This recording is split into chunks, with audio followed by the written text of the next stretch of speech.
No, you can't. Okay, everybody can hear me well?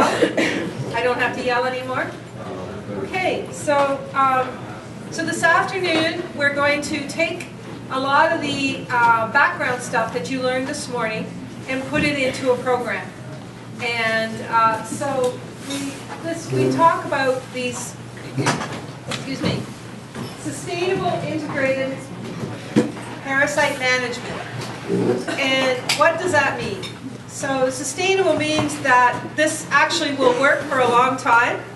Integrated means that we have to take a lot of the concepts that we covered this morning and bring them together, integrate them, because there isn't just one thing you can do that's going to work. It takes a lot of different things to make the program work. Obviously parasite, because we're talking about parasites, and management. So it's not a vaccine, it's managing your parasites. And so we're not, I think one of the things we have to understand is we are not going to eradicate gastrointestinal nematodes. They are going to be here after the Holocaust, along with, you know, flies and cockroaches and coccidia. So we have to learn to live with them. But there are things that we can do to attempt to control them to the level that has a minimal effect on our animals' health and productivity. But our control measures shouldn't allow for the development of anthelmintic resistance. That's the goal, right? We don't want our animals getting sick. We want them to do well, but we want to keep those parasites down enough so that they're not damaging them. But we also don't want to be so aggressive that we end up with anthelmintic resistance and then the parasites come back and bite us, which is what's happening on a lot of farms. So how are we going to do this in central Canada? Turn it on. Sorry. Just on the side. On the side.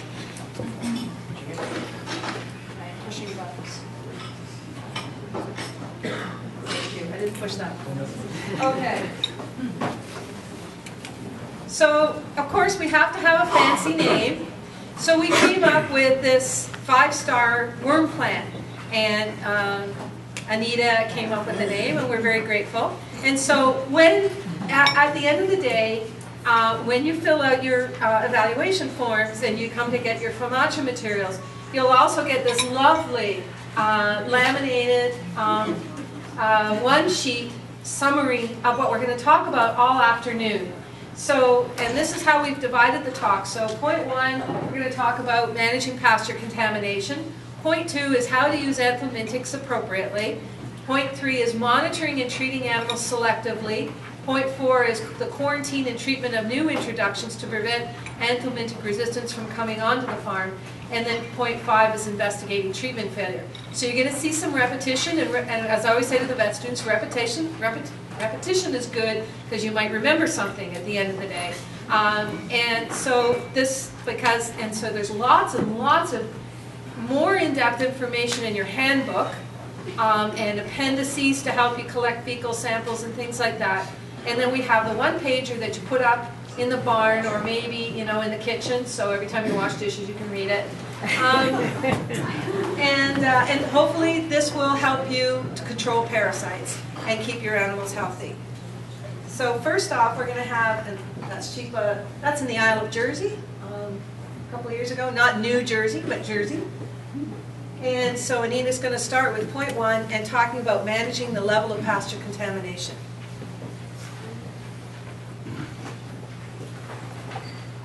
And there won't be any clicker questions on my section, so you can relax.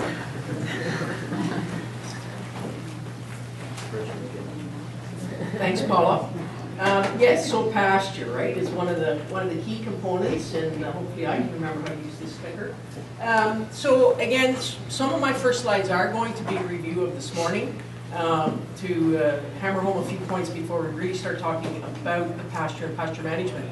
So when you are worming or when you're managing parasites on your farm, what is the first thing that you typically do, whether you're sheep or goat producer? Right? What do we typically do? Right. Right. Do we worm the sheep or the goats, right? Because that's who we're worried about. Just a little bit of trivia, and Laura alluded to this morning, that in actual fact, the animals carry only about 20% of the parasites that we're dealing with on the farm. And in reality, our pastures actually carry 80% of the parasites. So point being is that how we manage our pastures greatly impacts and influences the parasite burdens in the livestock. And today, obviously, we're talking sheep and goats, but this is true with all livestock that are using pastures. So one of our goals in our 5-star worm plan is to try and manage that level of parasite contamination, how many infective larvae are on that pasture.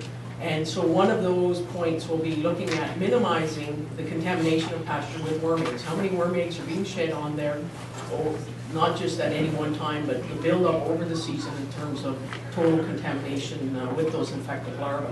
And so that definitely does come back to the stock management, or how we manage our sheep and our goats, because they're the ones who actually put those eggs on the pasture. So I'll touch on that in a little bit more depth. The other thing is, and this was pointed out this morning already as well, restricting exposure of those susceptible livestock to the infective larvae. That needs to be one of our goals in our pasture management program, and I'll touch on that as well. And that's a combination, of course, both of livestock management as well as pasture management. And then we haven't really touched on this morning, but you'll hear more and more about it this afternoon, not just with respect to pasture, but with respect to everything we do around parasite management. And that is, monitoring the success, like monitoring what we are actually doing, so fecal eggs counts, recording when we worm and who we worm.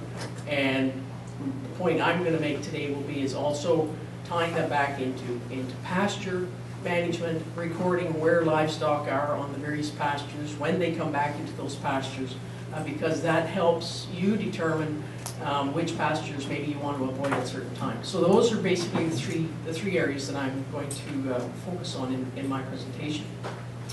And I guess, from my perspective, one of the take-home messages of the component that I'm covering here today is if when you're going through the season, this coming season, if you're able to identify which of your pastures are most likely the highest risk ones, and equally so on the opposite side, which ones are the safe or clean pastures, we're making steps towards making that parasite program a sustainable program.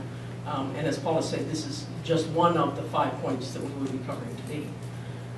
So what I'm going to do is look at some of the, what I call livestock factors, and then pasture and management factors, trying to sort of build a picture of how we can make this into a program that not just works, but that works in terms of keeping parasite infections manageable. So one of the key things, and again, this got talked about this morning, know which groups, which animal classes are most susceptible to those infective larvae. Okay, so when we talk about, I think one of the confusing words for me is, we talk about resistance of the parasites to the wormer, but we also talk about resistance of the livestock to parasites. And so that's why I've just put up there most susceptible and least susceptible to try and make that a little bit clearer. And then equally along with that is which groups of your livestock are the greatest contributors to the pasture contamination. Which groups are actually contributing the greatest number of eggs, therefore, in theory, infective larvae to those pastures. So the things that got covered that I'm not going to cover in great detail: immunity, age of the animals, nutrition of the animals, lactation or production status of those animals, and again, because of body condition scoring being impacted by so many different things, it can certainly play a role in there, but it may be the underlying one, let's say, for example, because nutrition is low. Okay, so I'm throwing this little slide up here looking at groups of animals that would be ranking them within each group from least susceptible to parasites at the bottom of the group, most susceptible at the top. And I'm not going to read them out, you guys can read them to yourselves. The point I want to make with these are that even though some of the boxes or blocks of groups are higher or lower on the page, it's within each block of these that I'm referring to the least and most susceptible, okay? And then on I guess this would be your left, obviously thin ewes or ewes in good condition, stressed animals and healthy animals. Obviously those are two separate boxes. And then, as was mentioned both by Jocelyn and myself earlier, making sure that that nutrition is adequate certainly can impact as well. So within each one of those groups, yes, there are animals that would be most susceptible, and I've just put a box around them there now. But the point I really want to make with this is that it's not a simple continuum, i.e. that you could have, for example, a 3 or 5-year-old ewe, even though within the age category we would expect her to be least susceptible, that in actual fact if she's raising twins or triplets and happens to be in thin condition, that will move her up the scale towards more susceptibility than her herd mate or flock mate that is in really good condition and only raising a single, for example. So not simple at all. So this is more a review again of some of the stuff that Jocelyn touched on this morning, is what animals are the greatest contributors to pasture contamination. One of those groups being young stock that are grazing for their first season. Okay, so regardless of, I'm going to say regardless of age, those animals that for the very first time they're actually going out and grazing. So they could be young lambs that are nursing their mums, and as they mature, they're picking up or grazing, as grazing becomes a greater portion of their diet. 6-month-old lambs is the other example, but they could in fact be yearlings that were confined for whatever reason their entire first year. And the reason that these are the greatest, one of the groups of greatest contributors, is because they have not fully developed that immunity to parasite burdens. And so any infective larvae that they do pick up have the chance to develop. Paula mentioned this, as did Jocelyn, is the ewes or does in late gestation and in lactation, and again referring to that periparturient egg rise, and also the fact that that is associated with the lowering of immunity in those animals, or the softening or easing of immunity because of all of that extra energy and protein going into in late pregnancy, fetal development, and in lactation milk production. Okay, so those two groups being our main contributors, and a point making here is that when those animals are out on pasture grazing, they're probably the groups that you'll want to take fecals from perhaps more frequently than, let's say, mature dry ewes that are obviously, just grazing along and not contributing significantly to pasture contamination, and not being more at risk of shedding those high levels of eggs. So, 2 points. One, they're the groups that are the main contributors, and because of that, you may also want to monitor their fecal egg counts. Again, I'm referring to them as pasture contaminators, not specifically in terms of their own individual health when I'm making these comments here, okay? Hopefully not too confusing.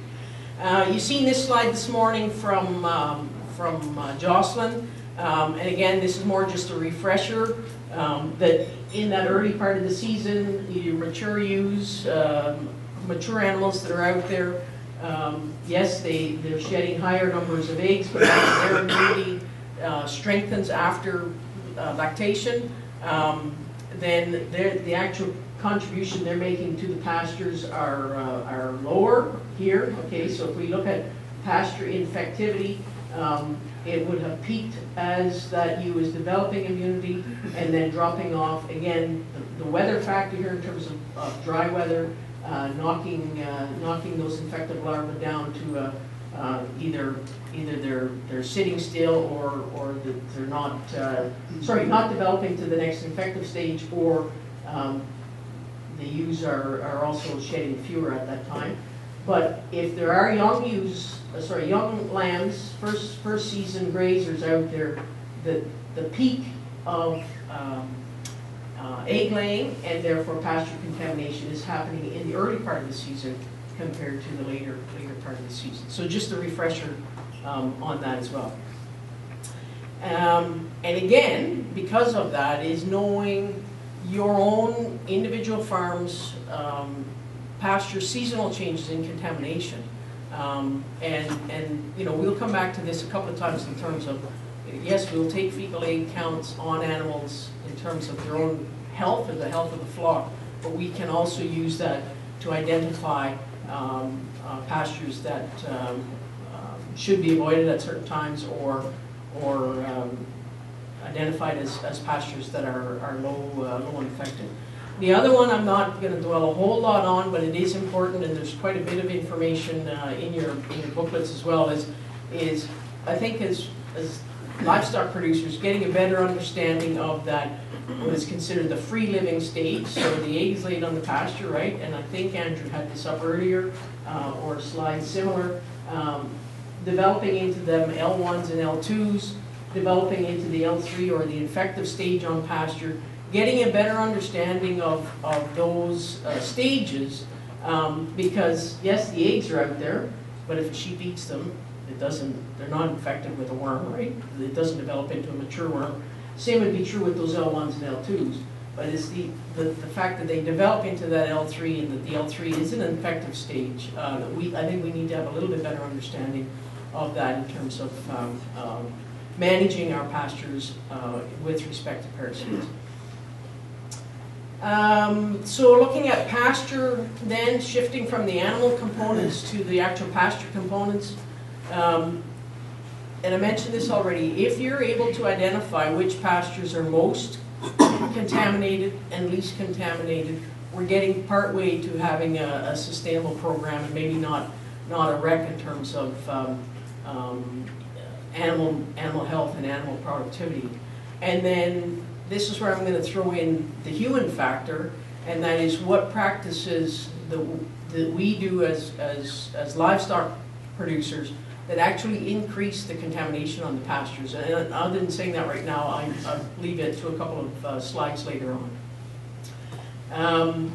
When we look at pasture, understanding the risk factors, the grazing history on your farm, but also on individual pastures, the amount of pasture that's on offer, like how much feed is actually out there on given pastures, pasture height, and I'll touch on these in a little bit more detail. Stocking density, so how many animals are out in a given group, and obviously for how long, and then the rest period, how much time do we leave between grazing a given pasture and coming back to graze that again. All of those do impact on the level of contamination on those pastures. Laura this morning talked a little bit about clean pastures or safe pastures. So here's some definitions for you. And I think we tend to use them fairly interchangeably. In actual fact, clean pastures would be ones where we would consider there's a zero, like nil to very, very low infection risk. And those being the ones that have not been grazed for, I'm going to say, the previous season. Okay, so again, I'm talking clean pastures. They would not have been grazed the previous season, or they're new seedings, okay, brand new seeding.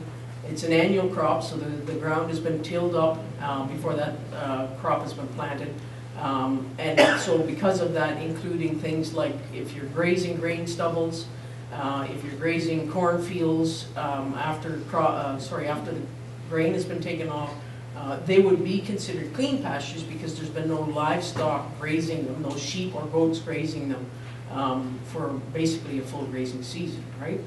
Safe pastures, on the other hand, would be ones that, yeah, there may have been livestock grazing them, sheep or goats grazing them, but we've done something extra to them to knock back the number of infected larvae. So, for example, with hay aftermath, as an example I have there, if you've had sheep out grazing or goats out grazing in the very beginning of the season, you move them to a different pasture, and that pasture that they did graze is set aside and cut hay off of.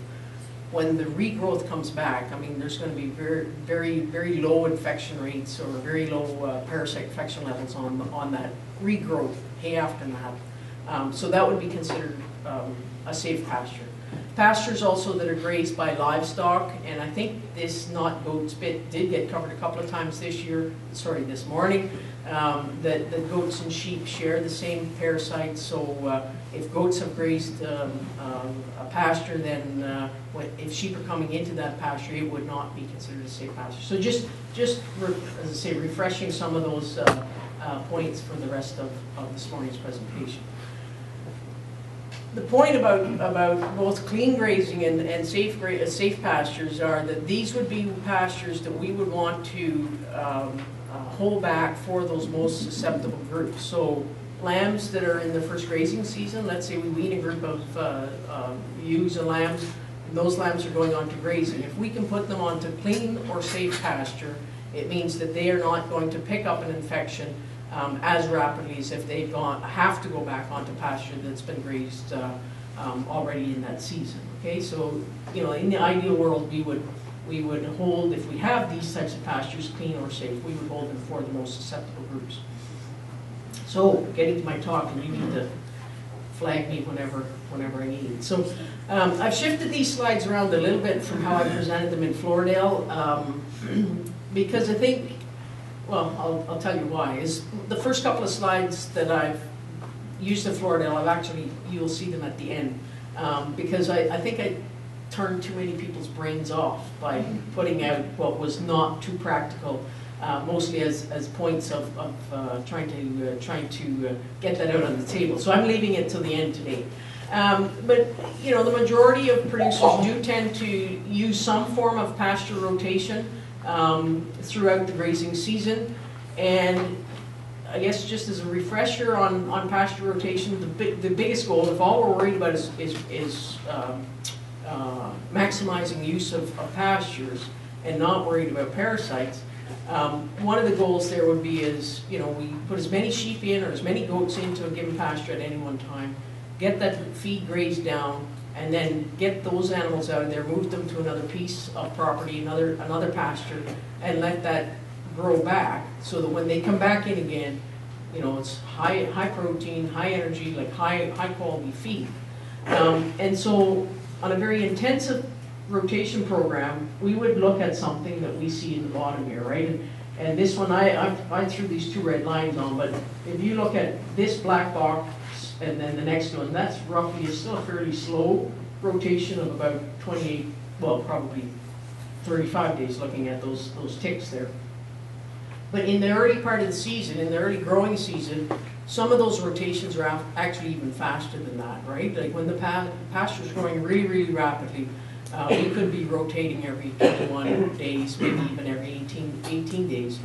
And from the information that Andrew talked about this morning and Jocelyn, guess what? That also coincides with if an egg is laid and the conditions are right, how many days is it when those hatch into an infective larva?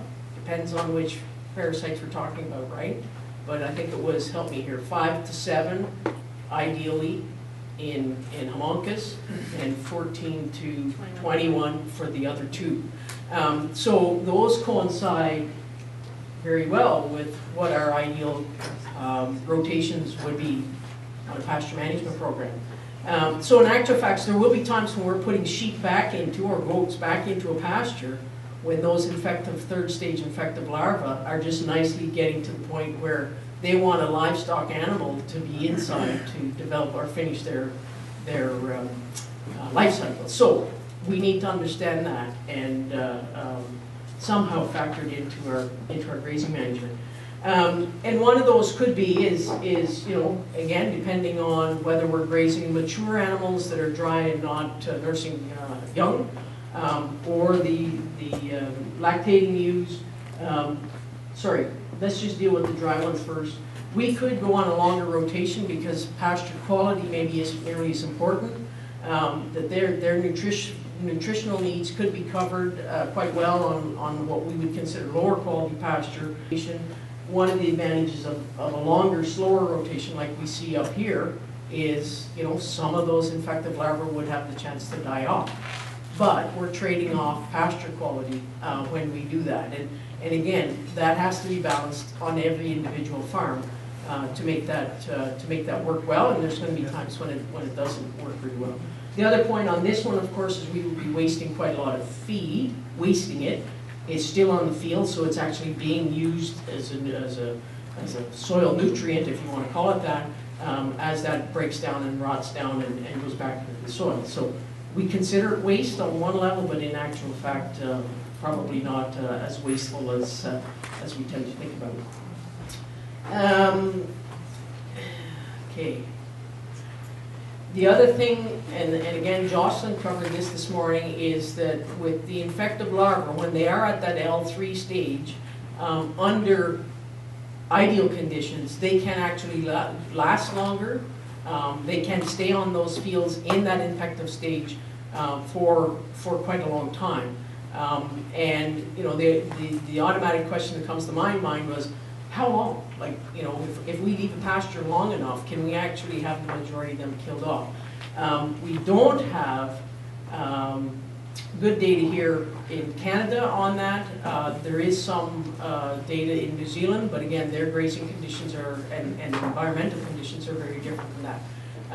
And so I will, I'm hoping that it's not one of the slides. It is one of the slides that you will see later. So I will come back to this a little bit later in terms of length of rest period that we need to leave, or you know, is it practical to leave to knock back those infective larvae on pasture. So resting that pasture, i.e. how much time do we leave? I touched a little bit on that, just talking about rotational grazing.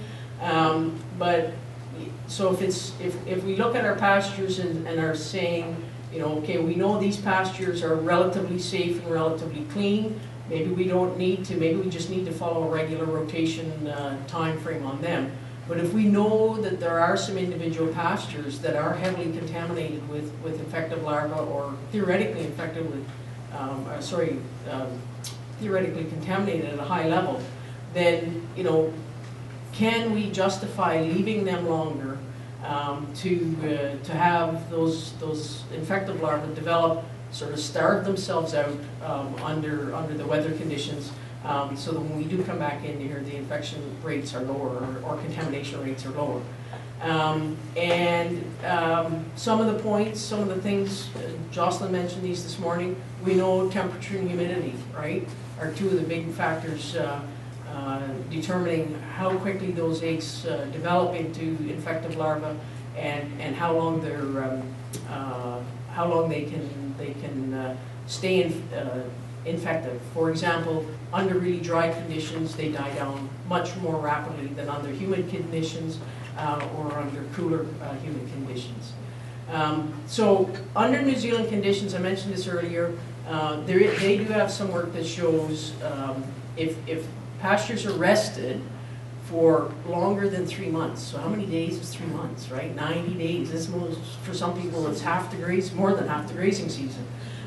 So there are going to be times when it's not at all practical to use this as a standard practice. But again, we might be able to use it if we know of individual pastures that are heavily contaminated. It may be one of the ways of knocking those infective levels down.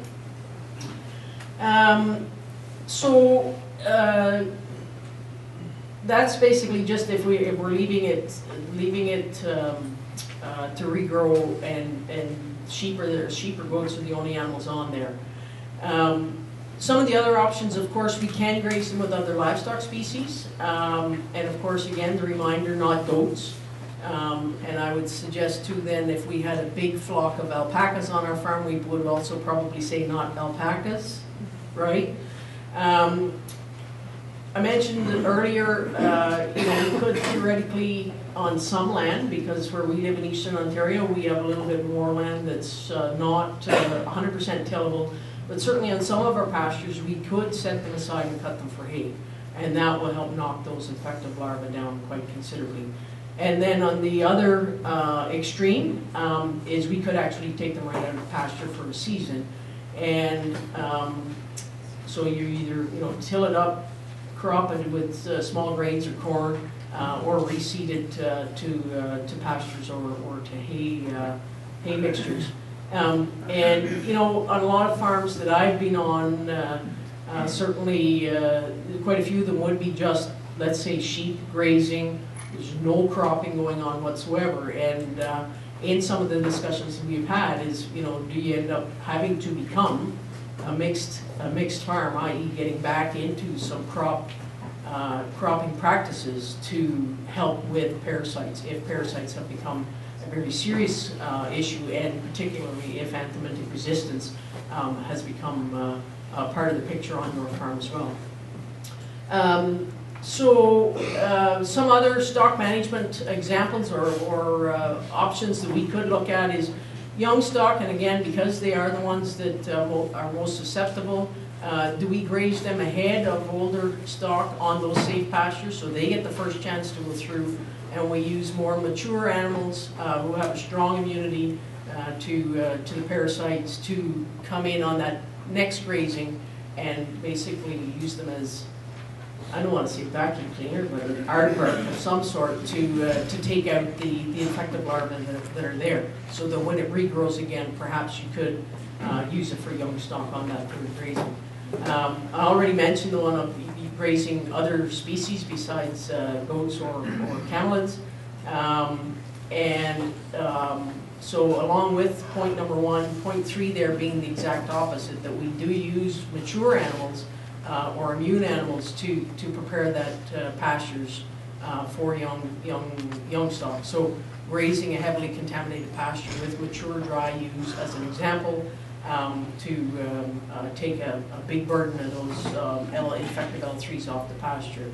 The other point being, any of you who do lamb or kid on pasture in the spring, those, if you have specific pastures that are your lambing or kidding pastures, one of the things you certainly can do is avoid grazing those pastures late in the fall with young animals. Again, using mature animals to graze late in the fall on those pastures that you plan to lamb or kid on. And again, the theory being is that the mature animals are the ones who would have a lower egg shedding and lower, therefore lower infection rates in the spring. Yep, see your slide, thanks. So, grazing height. The little graph to the side shows what percentage of the infected larvae that are on the pastures, where they are within the sward height itself. And as Jocelyn mentioned this morning, a great majority of them are in the bottom 2 centimeters, so roughly an inch, and certainly 85% of them are in the bottom 5% of the height of the, in sward. So if we graze really, really tightly, like we see in that beautiful picture, if that pasture is heavily contaminated, yes, they're not sheep or goats, but if that was heavily contaminated, every mouthful of grass that they're managing to find on there would be full of infected larvae, or could be. Okay, so grazing height, how close do we take the grass down to will or can impact on sheep and goats picking up infected larvae.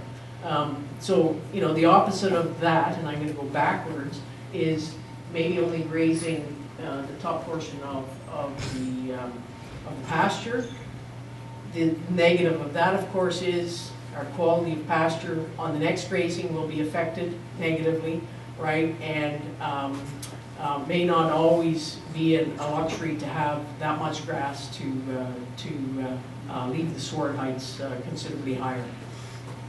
Pasture species, Jocelyn mentioned this morning as well, that birds for trefoil, pasture species that are tannin rich certainly can. There is work that shows that they actually decrease the rate of larval establishment on the pastures, and because they legumes themselves, so this isn't just specific to trefoil, but our clovers, alfalfa, and trefoil legumes, they're higher in protein, right? So in pastures where there's a higher percentage of legumes, those animals will theoretically be on a higher plane of nutrition, therefore giving them that ability to have a strong immune response compared to sheep and or goats that are whose nutrition isn't being met by the pasture that's in front of them. I'm getting probably the 1 minute flag PDQ here, so I'm going to stop with this slide. And I'm going to use it as one example, but I'm sure we have many examples on every individual farm of similar situations. So this picture is a sheep farm, and they're practicing rotational grazing. They have 3 pastures, not a lot of pastures, but 3 pastures that they're rotating the animals through, A, B, and C. And they plan on adding this paddock D here. I put the barn in, okay, so here's our barn, and a nice, beautifully fenced-in sheep barnyard. I don't know what else you call it.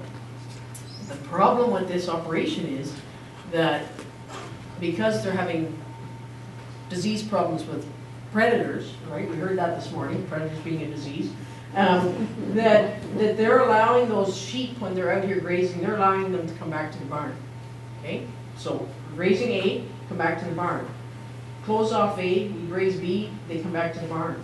C is grazed, B is closed off, they're coming back to the barn. So in actual fact, this barnyard becomes set stocked, because the animals have access to it all the time. And the barnyard then becomes the source of reinfection, even though, in theory, we're practicing some level of rotational grazing there, and thinking that parasites are just tickety-boo, where in actual fact this is causing us big problems. Okay. I'm out of time, right, Jocelyn? Yeah, but if you have a couple, 1 or 2 Okay. slides left. This slide and the next slide are the 2 that I started off with in Floridale. Because we never grazed the same block of pasture twice in this, with the same species in the same grazing season, that we could sort of stay away from or evade those infective larvae.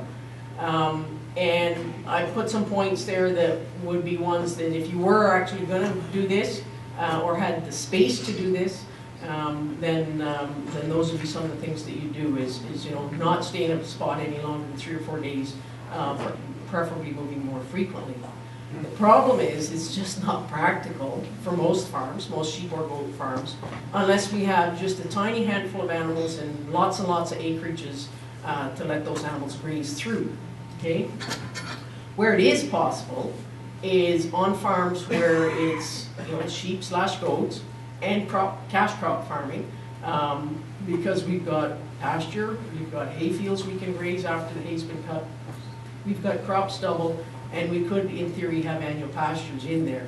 And why I've thrown this one up is, we do have one farm practicing this here in Ontario fairly successfully, and it's not a small flock. They're running 300, 350 ewes, and he's been doing this for a number of years. So again, if you found yourself in that situation where anthelmintic resistance was beating you down pretty heavily, a total rethink of how we're farming sheep or goats in this province may be one of the things you look at before you decide to sell the sheep and sell the farm.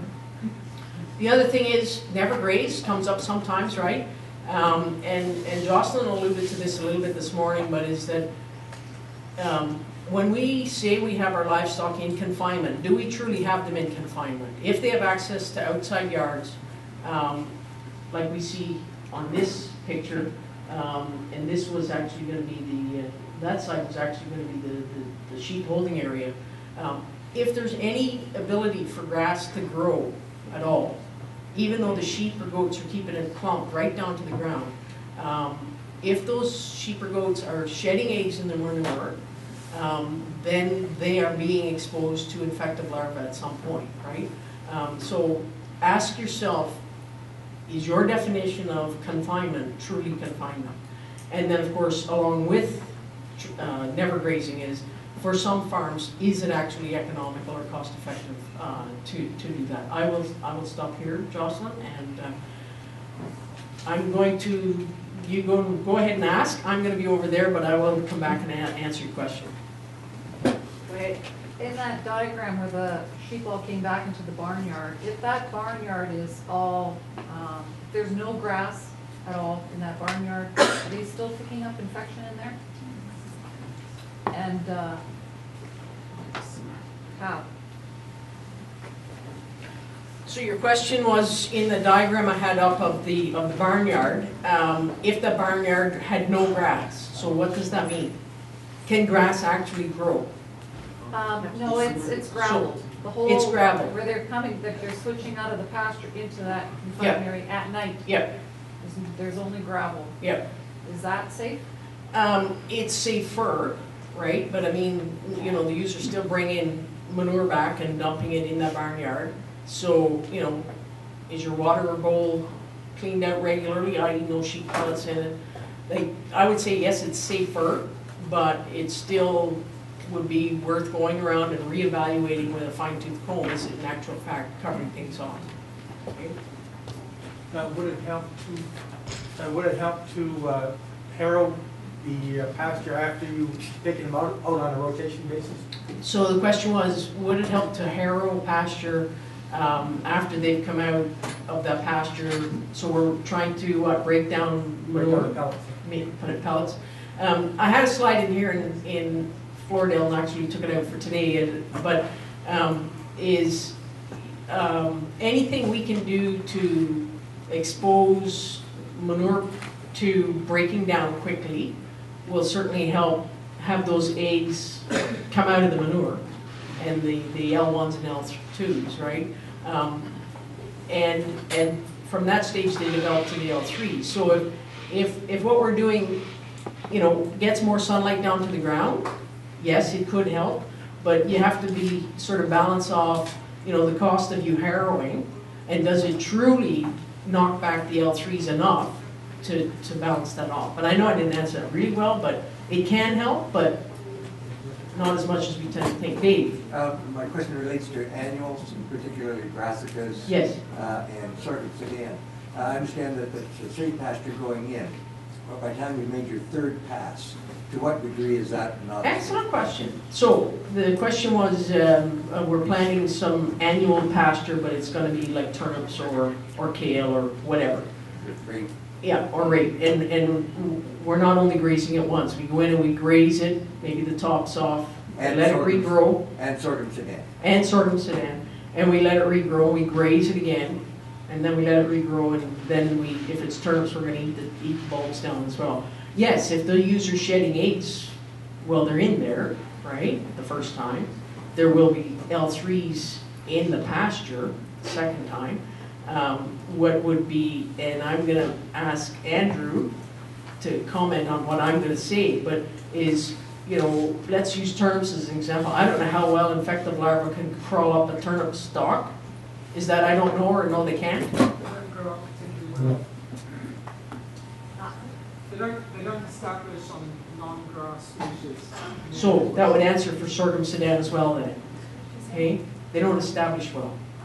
So they could be shedding them, but they're not coming up the plants. One more and then I'm going to call it quits. If you're using a pasture or paddock as a wintering area, Yes. and after that winter, you then plow it up and plant it as an annual pasture for potentially use in the fall, Yes. how good or bad will that be for your parasite problem? Okay. So the comment was we outwinter sheep all winter in a given block of land. They could or could not be shedding eggs, we don't know. Let's say in the early spring, maybe they were. We plow it up in the spring. May, June. We're going to seed it down to spring cereals. Seed it down to something. And then we're going to graze. An annual product. And then we're going to graze You'll it. use to graze it in Yep. September, October. Yep. We would call that fairly clean, right? You've turned them under, they're in the ground. We couldn't say that it's 100% clean because you've had them there in the wintertime, but it would knock them back. I'm going to say, well, maybe I shouldn't put a percentage on it, but fairly clean. Okay, so I have a couple of clicker questions. Yours is probably all gone to sleep over